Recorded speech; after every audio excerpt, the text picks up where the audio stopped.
আসসালামু আলাইকুম, সবাইকে আমার কেক স্টুডিও বা শারমিন পেজে স্বাগতম জানাচ্ছি। আজকে আমি আপনাদেরকে একটা মাংসের মশলার রেসিপি দিব। এটা দিয়ে আপনারা গরুর মাংস, যে কোনো ধরনের মাংস, হাঁসের মাংস, তারপরে বিরিয়ানি, কাচ্চি, মোরগ পোলাও, কাবাব, সব ধরনের এই ধরনের রেসিপিগুলাতে এটা ইউজ করতে পারবেন। এখানে আমি পরিমাণ সহ যা কিছু আছে সব বলে দিব।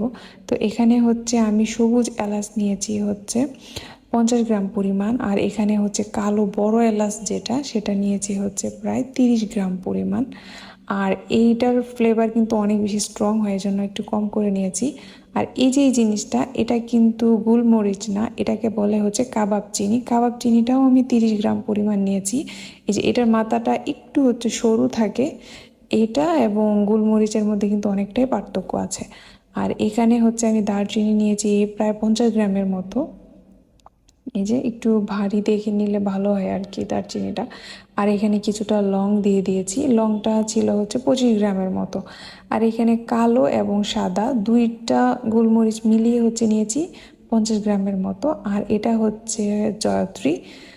জয়ত্রীটা দিতেই হবে, এটা দিলে অনেক ভালো একটা আসে। আর এটা স্টার মশলা।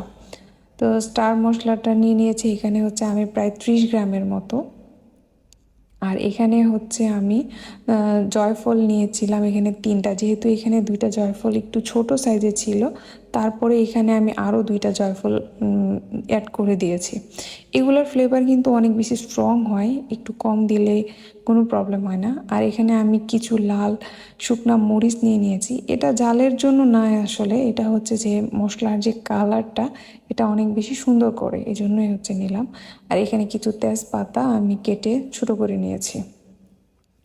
এই ছিল এই বড় যে মশলাগুলো, এগুলো আমি একসাথে করে আপনাদেরকে দেখিয়ে দিলাম। তো এইখানে যে আপনারা মশলাগুলো দেখতে পাচ্ছেন, এটা কিন্তু প্রায় সিমিলার 3টা মশলা। এই 3টার মধ্যে অনেকেই গোলমাল পাকিয়ে ফেলে, এই জন্য একসাথে দেখিয়ে দিচ্ছি।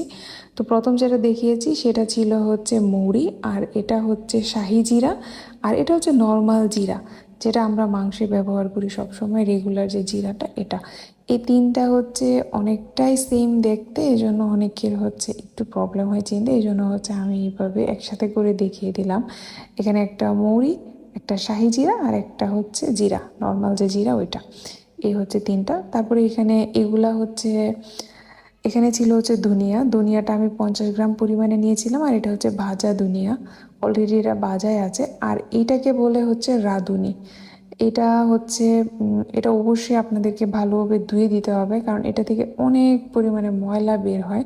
তো এই জন্য এটার পরিমাণেও একটু বেশি করে নিতে হবে। তারপর ধোয়ার পরে কমে দেখা যায় যে অনেক বেশি অল্প হয়ে যায়।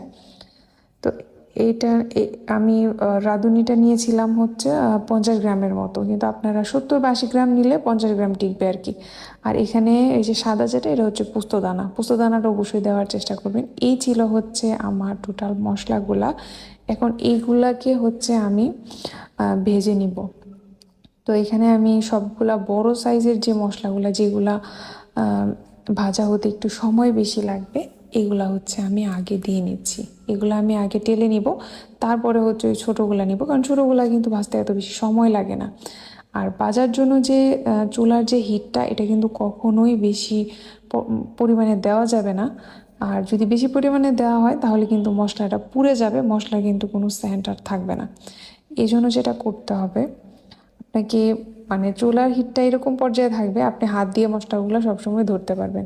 তো এই যে দেখেন, আমি এইমাত্র যেহেতু দিয়েছি, তেজপাতাটা কিন্তু একদমই নরম, এটা ভাঙা যাচ্ছে না। যখন এটা ভাজা হয়ে যাবে তখন কিন্তু হাতের মধ্যে নিলে এই যে দেখেন তেজপাতাটা একদম গুঁড়ো গুঁড়ো হয়ে যাচ্ছে। প্রত্যেকটা মশলাই এরকম ক্রিস্পি হয়ে যাবে, কিন্তু কালার কিন্তু পুরার মতো হবে না। আবার যে আপনি হাত দিয়েও ধরতে পারবেন মশলাগুলোর মধ্যে, আপনারা দেখতে পারবেন যে আমি এটা হাত দিয়েও নাড়াচাড়া করেছি। আর এইখানে এখন আমি সবগুলা মৌরি, জিরা, শাহি জিরা এগুলো দিয়ে দিলাম, কারণ এগুলা খুবই ছোট। এগুলা দেখা যাবে যে ওই মশলাটার মধ্যে যে হিটটা আছে, ওই হিটেও অনেকটা কুক হয়ে যাবে। আর ধনিয়াটা যেহেতু আগে থেকে ভাজা ছিল, ওইটা আমি আর এখন অ্যাড করলাম না। এইগুলা ভাজা হয়ে গেলে চুলা অফ করে তারপরে ওইগুলো আমি অ্যাড করব। এখন এখানে শুধু আমি লাস্ট পর্যায়ে রাঁধুনিটা অ্যাড করব। আর পোস্ত দানাটা, এই 2টা শুধু অ্যাড করব আমি। এই যে পোস্ত দানাটা এখন দিয়ে দিলাম। তো এখন হচ্ছে আর একটু নেড়ে চেড়ে নিচ্ছি। আর চুলার হিটটার দিকে একটু খেয়াল রাখবেন, কখনোই কিন্তু এই মশলাটাকে পুড়ে ফেলা যাবে না।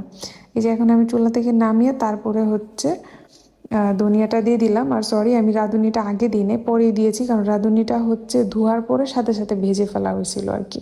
এই দুইটা ভাজা ছিল, এই জন্য আমি চুলা থেকে নামিয়ে তারপরে হচ্ছে ভেজে নিছি। এই যে দেখেন, যে কোনো মশলাটাকে ধরলেই হচ্ছে ভেঙে যাচ্ছিলো। এখন এগুলোকে একদম পুরোপুরি ঠান্ডা করে নিতে হবে।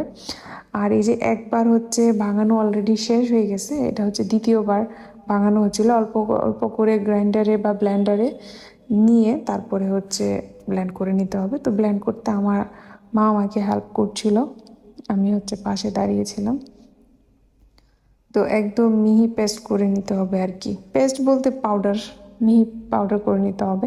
আর এই মশলাটা হচ্ছে আপনারা কাচের জারে ভরে ফ্রিজে রেখে দিবেন, তাহলে হচ্ছে এটা যে একটা গন্ধ এরোমা এটা হচ্ছে ঠিক থাকবে। আপনারা 6 মাস বা 1 বছর পর্যন্ত অনেকের চলে যায়, যে যত পরিমাণে ইউজ করবে ওইটার উপর আসলে ডিপেন্ড করে যেটা আপনার মশলাটা কতদিন যাবে। এটা দিয়ে সব ধরনের মাংস রান্না করতে পারবেন, অল্প একটু দিলেই দেখা যাবে যে অনেক সুন্দর একটা ফ্লেভার হয়। তো সবগুলা মশলা মিলাই এখানে আমার প্রায় অনেকটার মতোই হয়েছিল, হাফ কেজির উপরে হয়ে গেছিলো আর কি। তো এই হচ্ছে মশলার কালারটা খুবই সুন্দর আসছিল। তো থ্যাংক ইউ এতক্ষণ ভিডিওটা কষ্ট করে দেখার জন্য।